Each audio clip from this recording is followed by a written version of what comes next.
안녕하세요. 데이터 중심병원 데이터 처리 분석팀 박미영입니다. 오늘은 빅데이터 활용을 위한 R 프로그래밍 끝내기 중급 과정을 시작하겠습니다. 먼저 중급 과정에 들어가기 앞서서 지난 시간에 배웠던 변수에 대해서 다시 한번 말씀을 드리겠습니다. 실제 프로그래밍을 처음 시작하시는 분들은 이 variable, 변수에 대해서 조금 개념 잡기가 힘든데요. 이 variable이라는 것은 프로그래머가 데이터를 저장하고 그 저장된 데이터를 다시 또 호출해서 사용할 수 있도록 하기 위해서 만드는 저장 공간입니다. 그래서 저희가 저장 공간에 이름을 붙이는 거죠. 이제 그 이름을 저희는 variable이다라고 얘기를 합니다. 그래서 variable에 이름을 붙일 때에는 처음에 알파벳으로 시작을 해야 되고요. 숫자로 시작하면 안 되고 꼭 알파벳으로 시작을 하셔야 되고 그 다음에 빈 공백이 있으면 안 됩니다. 그래서 알파벳과 숫자를 이렇게 섞어 쓰신다거나 또는 알파벳으로만 하신다거나 또는 빈칸이 필요할 경우는 언더바를 넣어서 빈칸 느낌이 나도록 해주셔도 됩니다. 그래서 일단은 스페이스바가 들어가면 안 된다는 거죠. 그리고 베리어블의 이름을 지으실 때에는 가능한 한 의미 있는, 즉 내가 프로그램을 처음부터 끝까지 같은 이름으로 쭉 사용할 수 있도록 의미 있는 이름을 지어주시는 게 좋습니다. 그래서 저희가 지난번에 이런 연습 문제를 풀어봤는데요. 다시 한번 해보시고 변수를 잘 이해하셨는지 확인해 보겠습니다. 현재 이 연습 문제에서는 X, Y, Z 이렇게 세 개의 변수가 사용이 되었습니다. 잘 이해하셨을 거라고 보고 이번에는 이제 함수에 대해서 들어가겠습니다. 함수라는 거는 저희가 고등학교 때 배웠던 함수를 생각하시면 됩니다. 그래서 함수를 처음에 얘기할 때 이제 우리가 함수의 내용물을 모를 때에는 블랙박스로 얘기를 하죠. 블랙박스라고 얘기를 하는 이유는 인풋, 즉 입력값을 넣었을 때 그 내부에 어떤 형태의 프로세스 되는 절차를 모를지라도 우리 눈에는 아웃풋이 보인다는 얘기입니다. 그래서 인풋을 잘 맞춰서 넣어주면 아웃풋이 잘 나오는 거죠. 그때 이 블랙박스가 함수인데요. 이 함수를 잘 정의를 했다라고 하면 정확한 인풋에 대한 정확한 아웃풋이 나옵니다. 그렇지만 저희가 이제 프로그래밍을 할 때 이런 말을 하는데요. garbage in, garbage out 이런 말을 합니다. 그 말은 입력값이 잘못되면 아무리 함수가 잘 정의되어 있다 하더라도 우리가 원하지 않는 쓰레기가 나온다는 얘기죠. 그래서 항상 함수를 사용하실 때는 입력값이 무엇인지 정확하게 체크를 하고 함수를 실행을 하셔야 되겠습니다. 그래서 저희가 이제 간단하게 2차 함수를 한번 써봤는데요. 이거는 저희가 f는 ax의 제곱 플러스 bx 플러스 c라는 2차 방정식이죠. 자, 우리는 이러한 2차 방정식을 프로그래밍으로 구현할 수 있습니다. 여기에서 우리는 주로 x라는 값을 실수로 놓기도 하고 또는 정수로 놓기도 하죠. 그래서 입력값의 범위가 항상 중요합니다. 예를 들어서 x가 정수다 그러면 0보다 큰 1, 2, 3, 4, 5 이렇게 들어가겠죠. 지난 시간에 말씀드렸듯이 R은 정수에 대한 데이터 타입이 인티저라고 했습니다. 인티저라고 하면 소수점이 없는 값이죠. 그래서 1.5, 2.0, 3.7 이런 값들은 안 들어가게 되죠. 그래서 그런 연속선 상에 있는 값을 사용하려면 항상 더블 값을 사용하셔야 됩니다. 1, 2 이렇게 보이더라도 실제로 컴퓨터 내부에서는 1.0, 2.0 이렇게 사용이 되니까요.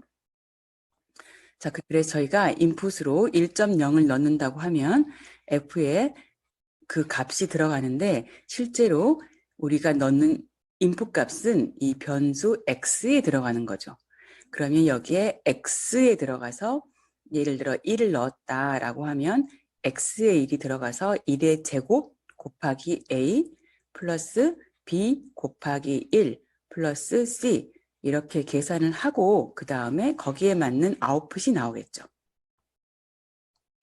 그럼 실제로 여기서 a, b, c는 상수값이 되죠. 그러면 여기 a가 1이라고 하고 b가 2라고 하고 c가 3이라고 한다면 1 곱하기 1의 제곱 플러스 2 곱하기 1 플러스 3 이렇게 해서 아웃풋이 나와야 합니다.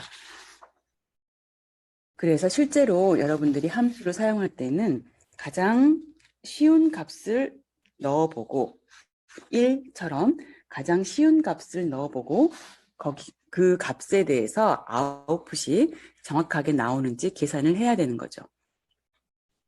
그래서 1 플러스 2 플러스 3이니까 실제로 6이 나오는 아웃풋이 되면 정확하게 함수가 계산이 되었다고 볼 수 있습니다.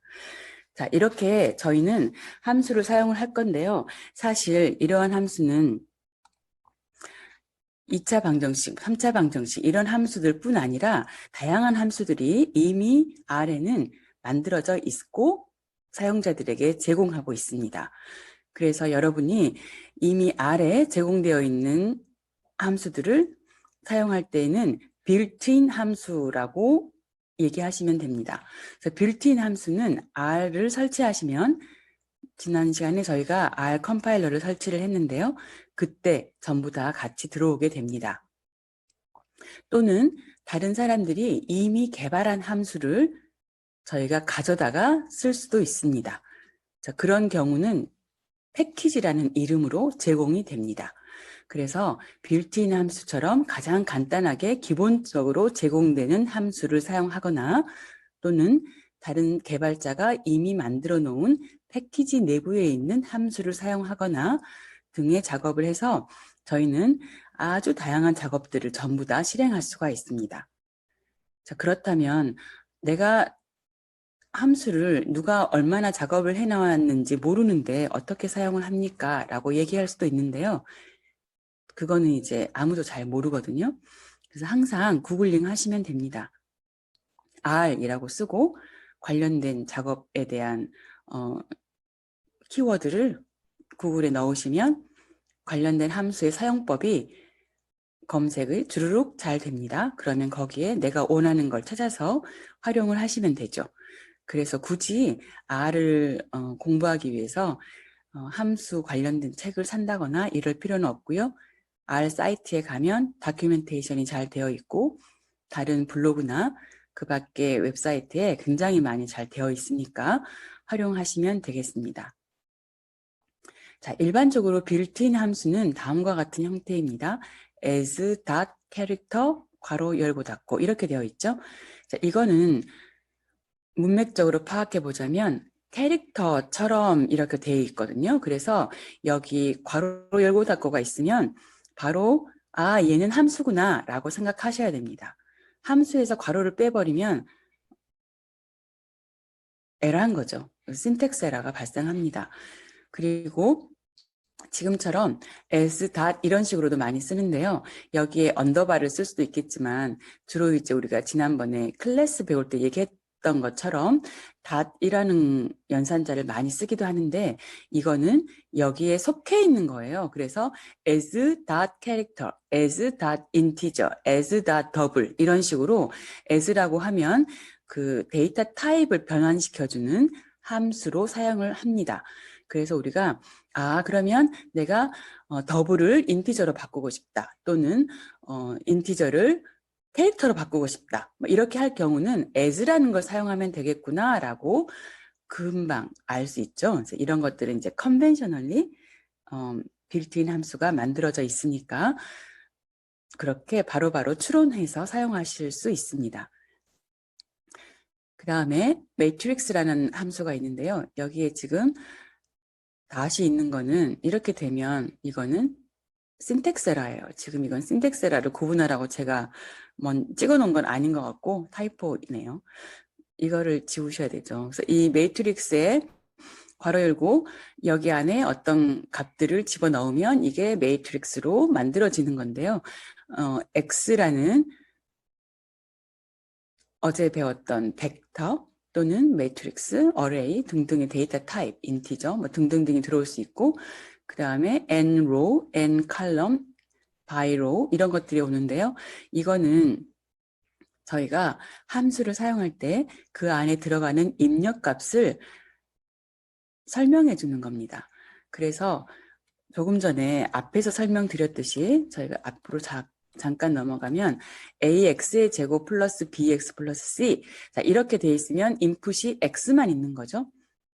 그러면 저희는 이런 간단한 2차 방정식을 구하기 위해서는 인풋 값이 하나만 있으면 되지만 그렇지 않고 복잡한 작업들을 할 때에는 인풋 값이 여러 개가 발생할 수 있습니다. 그런 이러한 인풋 값을 저희가 뭐라고 부르냐면 argument라고 부릅니다. 또는 파라미터라고 부릅니다. 그래서 함수를 사용하실 때는 항상 파라미터가 뭐가 있는지 확인을 하셔야 됩니다. 또는 argument가 뭐가 있는지 확인을 하셔야 됩니다. 그래서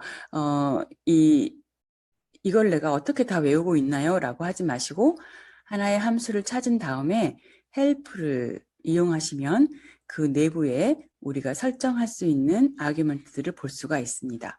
실제로 이 아규먼트는 지난 시간 처음에 저희가 얘기했던 것처럼 클래스에서 애트리뷰트를 설정할 때 사용할 수도 있습니다. 그래서 매트릭스라는 클래스에는 행, 수를 결정하고 열, 수를 결정하고 어떤 식으로 벡터를 매트릭스로 전환할 때 어떻게 정할 것인, 어떤 방향으로 매트릭스에 넣을 것인지 등을 정하는 기본적인 아규먼트가 있는 거죠. 그래서 이런 것들을 확인하시고 사용하시면 되겠습니다. 가장 유명한 패키지로 제공되는 함수가 있는데요. ggplot이라고 읽는 이 함수가 또 있는데요. 이 함수는 R이 기본적으로 제공하는 빌트인 함수는 아닙니다. 얘는 다른 사용자가 개발을 해서 공유를 하는 거죠. 그래서 R은 우리가 GNU 프로젝트라고 하는데요. 개발자가 모든 걸 다 공유하는 형태거든요. 그래서 사람들이 나도 개발자가 될 수 있고 여러분도 개발자가 될 수 있고 누구나 개발자가 될 수 있습니다. 그리고 개발을 한 다음에는 R의 CRAN에 공유를 하게 되면 누구나 다 사용할 수가 있죠.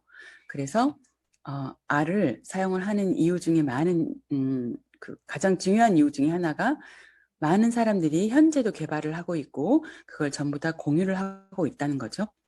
그리고 한번 개발을 하게 되면 그 사람이 계속해서 업데이트를 해줍니다. 그래서 버그가 중간에 있다고 하거나 또는 조금 기능이 부족하다 그러면 계속해서 업데이트를 해주기 때문에 일반 사용자들은 그 개발된 패키지를 불러서 계속 업데이트해서 사용하시면 됩니다. 그래서 요즘에는 그래프를 그리는 ggplot이라는 패키지가 굉장히 많이 사용되고 있고 이거 하나만 있으면 논문 작업을 하기 위한 그래프는 전부 다 생성할 수도 있습니다. 자, 그래서 이 ggplot이라는 함수를 사용을 할 때에는 마찬가지 입력값이 무엇인지 그 다음에 x축에 들어갈 데이터는 무엇인지 Y축에 들어갈 데이터는 무엇인지 설정을 해주면 되는 거죠. 자, 이런 식으로 빌트인 함수와 그 다음 패키지에서 제공하는 함수들을 많이 알아놓으시면 여러분의 R 코드가 훨씬 더 풍부해질 수가 있는 거죠. 자, 먼저 빌트인 함수를 사용을 해보겠습니다. 빌트인 함수를 사용하기 위해서 일단 R을 실행을 해볼까요? 자, 이렇게 제가 R을 실행을 해보겠습니다.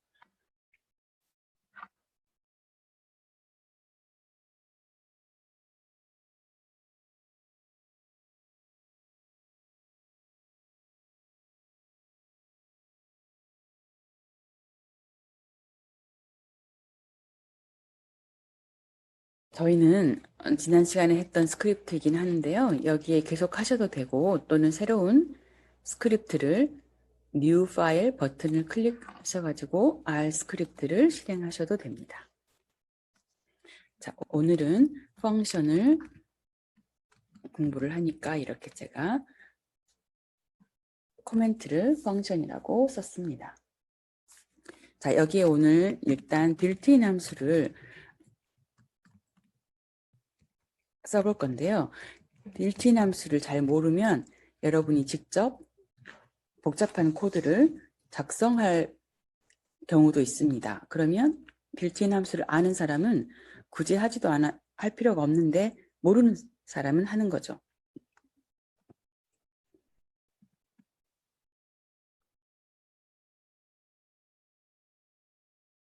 자, 먼저 average라는 우리 평균 구하는 거죠. 평균은 R에서 빌트인 함수로 mean 이렇게 제공을 합니다.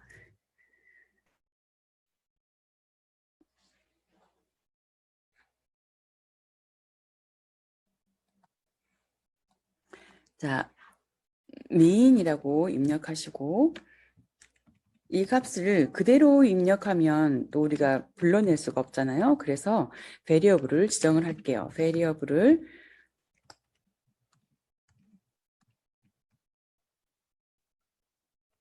먼저 생성을 하겠습니다. 그래서 이것을 이제 어떻게 담는지 확인을 해보죠. 그럼 제가 min 값을 담고 싶은데 min이라고 하면 이건 이미 빌트인 함수로 쓰여 있으니까 빌트인 함수에 있는 이름을 쓰시면 안 되고 이렇게 제가 저의 베리어블을 하나 생성을 합니다. 이런 그 빌트인 함수라든가 R이 원래 사용하는 단어들이 있어요. 그런 것들은 예약어라고 해서 사용하시면 안 되죠. 그래서 variable을 항상 새롭게 만드시는 게 좋습니다. my mean이라고 쓰고 그 다음에 함수를 부르고 1부터 6까지 숫자를 넣어서 이렇게 1:6 이렇게 하게 되면 지난 시간에 배웠던 1부터 6까지 벡터가 생성이 되고 mean에 대해서 이 벡터의 값이 뭐가 되는 거냐면 x라는 그 인풋 데이터가 되는 거죠. 인풋 데이터의 형태가 지금 벡터인 거죠. 그래서 1, 2, 3, 4, 5, 6의 평균을 구해서 my mean에 담아라 라는 얘기인 거죠. 컨트롤 엔터 또는 커맨드 엔터 누르시고 실행을 합니다. 그 다음에 my mean 이렇게 해서 커맨드 엔터 누르면 3.5 이렇게 되죠. 자, 지난 시간 했던 것처럼 주사위가 1부터 6까지 있습니다. 컨트롤 엔터 해서 die라는 베리어블에 1부터 6까지 넣었습니다. die라는 베리어블을 보니까 1, 2, 3, 4, 5, 6이라는 벡터가 들어가 있습니다. 자, die의 mean을 구하세요. 그러면 die의 mean은 die mean이라고 제가 베리어블을 주고 거기에 대해서 mean 값을 하는데 인풋 값은 누가 들어가야 되는 거죠? die가 들어가는 거죠. 자, 이렇게 해서 컨트롤 엔터 하게 되면 die mean이 들어갔는데 die mean을 확인하기 위해서는 die mean이라고 입력하고 컨트롤 엔터 누릅니다. 그럼 똑같이 3.5가 되겠죠. 자, 제가 알고 싶은 거는 이 평균 값을 3.5라고 되어 있는데 3.5가 아니라 이것을 라운드 하고 싶은 거죠. 자, 그러면 라운드라는 함수는 반올림 하는 함수입니다. 반올림. 자, 라운드 하는 함수는 반올림 하는 거고 그러니까 올림, 내림, 반올림 이런 것들이 있죠. 자, 라운드 함수가 어떤 건지는 나중에 헬프로 찾아보시고 반올림한 민을 찾겠습니다. 반올림한 민은 민 라운드라고 쓰고 그 다음에 민 라운드라는 건 뭐예요? 베리어블이죠. 민 라운드에 베리어블을 담고 제가 라운드라는 함수를 쓰고 여기에 die min이라고 쓰겠습니다. 이 말을 다시 한번 읽어볼게요. 제가 자, 저는 라운드라는 함수를 씁니다. die min이라는 변수에 들어있는 값을 라운드해서 내가 새로 생성한 min round라는 변수에 담습니다. 저는 현재 다이민이라는 값이 뭔지 모르는데요. 그 모르는 값이 라운드 돼서 민 라운드에 들어가겠죠. 자, 확인을 해보겠습니다. 컨트롤 엔터 하시고 들어갔죠? 자, 어떻게 확인을 하실 수가 있겠어요? 민 라운드라는 변수를 다시 한번 입력해서 컨트롤 엔터 하면 민 라운드가 보이는 거죠. 자, 그러면 다이민에는 어떤 값이 들어있었냐면 저희가 3.5가 들어있는 것을 알고 있습니다. 그리고 3.5를 라운드 했더니 이게 뭐가 됐나요? 4가 된 거죠. 이렇게 해서 라운드 함수는 반올림하는 거구나 라고 쉽게 알 수가 있습니다. 하나만 더 해보고 이번 시간을 마치겠습니다. 자, 샘플이라는 함수가 있습니다. 샘플이라는 함수는 샘플링 하는 건데요. 샘플링 한다는 말은 무슨 말인가요? 이것은 이제 무작위로 뽑아내는 걸 얘기합니다. 샘플이라는 함수는 무작위로 뽑아내는 건데요. 무작위로 뽑아낸다는 말은 우리가 정하지 않고 뽑아내는 거죠. 그래서 이런 경우를 이제 랜덤하게 뽑아낸다라고 얘기하는데, 자, 샘플을 하면 어떤 여기 노란색 풍선이 뜨는데요. 이 풍선을 읽어보면 샘플 괄호 열고 X가 보입니다. X는 input 데이터이고요. 그 다음 사이즈는 지금 우리가 샘플 함수의 그 애트리뷰트를 바꾸는 거죠. 자, 그러면 사이즈가 뭐고 리플레이스를 할 거냐 말 거냐 probability를 어떻게 정할 거냐 이런 건데요. 저희는 기본적으로 그냥 X라는 것만 넣어 보는데 X 안에는 하나의 숫자가 들어갈 수도 있겠고 또는 벡터가 들어갈 수도 있고 그러겠죠. 자, 그래서 X에 제가 1부터 10을 넣어봅니다. 그럼 이 말은 샘플을 해라 1부터 10까지라고 되어 있는데 실행을 시켜보죠. 컨트롤 엔터. 이렇게 시키면 1부터 10까지 해라 그 말이 무슨 말이었냐면 하나, 둘, 셋, 넷, 다섯, 여섯, 일곱, 여덟, 아홉, 열. 그래서 10개의 데이터를 1에서 10 사이에서 아무렇게나 골라온 거죠. 그 샘플은 10번 골라온 거죠. 자, 그래서 지금은 X라는 데이터만 range, 즉 데이터, 샘플링하는 입력값의 범위만 설정을 했는데요. 다시 한번 해볼게요. 샘플, 괄호 열고 1부터 10까지, 그 다음에 컴마를 하고 한 칸 떼겠습니다. 그러면 두 번째 아규먼트를 넣는 거죠. 사이즈를 넣는 거죠. 자, 사이즈를 내가 2라고 입력을 해보고 그 다음에 컨트롤 엔터 하겠습니다. 그러면 1부터 10 사이에서 두 개의 숫자를 샘플링 해라, 추출해라 그런 말이겠죠. 다시 한번 해보죠. 샘플 괄호 열고 1부터 100 사이에서 10개를 추출해라 이렇게 할 수 있겠죠. 컨트롤 엔터 입력하면 1부터 100 사이에서 10개를 추출합니다. 샘플 괄호 열고 1부터 1000 사이에서 5개만 해라. 그러면 컨트롤 엔터 누르고 1부터 1000 사이에서 5개의 숫자를 찾습니다. 자, 샘플 괄호 열고 X는 1부터 1000 사이에서 사이즈는 5 이렇게 아규먼트를 직접 써줄 수 있습니다. 컨트롤 엔터. 자, 이렇게 되는데요. 처음에 샘플 1부터 100까지 5라고 했을 때 23 라인에 있는 요 명령어를 했을 때 나오는 숫자 결과 값과 24 라인에 있는 이것을 샘플을 실행한 결과 값은 다릅니다. 그렇죠? 그래서 샘플은 항상 랜덤하게 하는구나 라고 알 수 있습니다. 즉 무작위로 추출을 하는 거죠. 그 범위 안에서 무작위로 추출을 하는 거죠. 이렇게 아규먼트를 직접 써주고 데이터를 넣는 경우가 있고 아규먼트를 안 쓰고 넣는 경우가 있는데요. 이거는 편의상 그렇게 한 거죠. 자, 오늘은 여기까지 마치겠습니다.